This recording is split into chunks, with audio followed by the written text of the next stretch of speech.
શહેરના મનીષા ચોકડી સ્થિત ઊભેલ ગાડીની નીચે ભૂવા પડવાનો બનાવ બનવા પામ્યો હતો।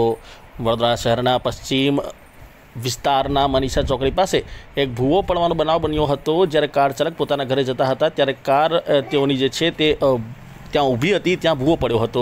ત્યારે હવે વડોદરા મહાનગરપાલિકાની જે તંત્ર છે પાલિકાનું, તેની હવે પોલ ખુલતી દેખાઈ રહી છે। એક બાજુ જ્યારે વરસાદ વરસે ત્યારે મગરોથી લોકોએ ડરીને લોકો બહાર નીકળવાનું ટાળતા હોય છે। ત્યારે હવે શું વાહન ચાલકો પોતાના વાહન ઊભા રાખ્યા અથવા તો વાહન માર્ગ પર ચલાવે તો પણ તેઓને હવે જે છે તે ડર સતાવી રહ્યો છે। વડોદરામાં તો ભૂવા નગરી છે આપણી વડોદરા, એટલે એને ખાડો નગરી ભૂવા નગરી હવે થઈ ગઈ।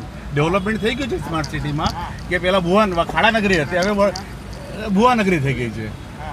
શું કહેશો?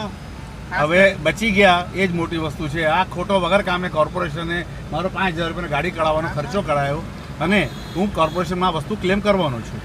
સાહેબ, જે રીતના જે ખોદકામ કરે છે એના લીધે જ આ ભૂવા પુરાણ કરતા નહીં ને એના લીધે હવે હા, એ કામ માણસ એ લોકો જ વિચારી શકે ને આપણા કરતાં બહુ સારા સિનિયર એન્જિનિયરો હોય, બધા પોતપોતાના ઘર ભરવામાં લાગેલા છે, કોઈને કામની પડી નથી। ઇવન અહીંયાના કોર્પોરેટર આ સોસાયટીના મેમ્બરે 15-20-25 મિનિટ પહેલાં એને ફોન કર્યો, કોઈ સંગીતાબેન નામ છે, છતાં પણ હજી કોઈ કોર્પોરેશનનો માણસ અહીંયા આવ્યો નથી, નહીં જતા। એવું કહેવાય કે તંત્રની તો ખરી જ, ઇવન કોર્પોરેટરની બી ખરી। આજે શાસક પક્ષ છે, એમની જવાબદારી હોય, આવો કોઈ પ્રોબ્લેમ થતું હોય તો તરત દોડીને આવી જવું પડે, કે માણસ મોકલે કે ભાઈ મારું હું નથી, પણ કોર્પોરેશનના માણસ તો જોવા આવે ને વાટવાળા પણ નથી।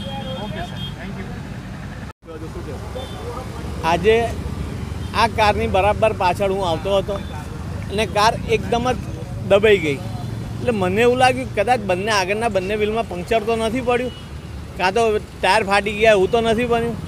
પણ પછી ઉતરીને જોયું તો આખો ખાડો જ પડી ગયો હતો અને ગાડી એમાં ફસાઈ ગઈ હતી। હા, મેં નજરે જોયું।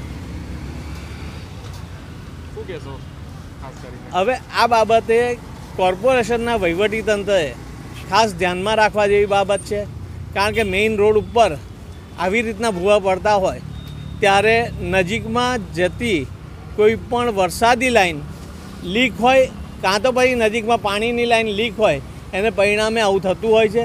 અને એને માટે કોર્પોરેશનના વહીવટીતંત્રએ પોતાની રીતે જવાબદારી દાખવીને યોગ્ય માર્ગદર્શન હેઠળ રોડ બનાવવા જોઈએ અને રોડ બનાવ્યા પછી ભવિષ્યમાં કોઈ નુકસાન ના થાય, કોઈ દુર્ઘટના ના બને તેની કાળજી રાખવી પડે। કારણ કે આની નજીક જ ઓવરબ્રિજ આવેલો છે ને ઓવરબ્રિજની ગમે ત્યારે એવું ના થાય કે ઓવરબ્રિજ સુધી આ કેનલ જતી હોય અને ત્યાં આગળ વચ્ચે પણ કોઈક જગ્યાએ નુકસાન થાય ભવિષ્યમાં, એટલે એ બાબતમાં ખાસ કાળજી રાખવી જરૂરી છે।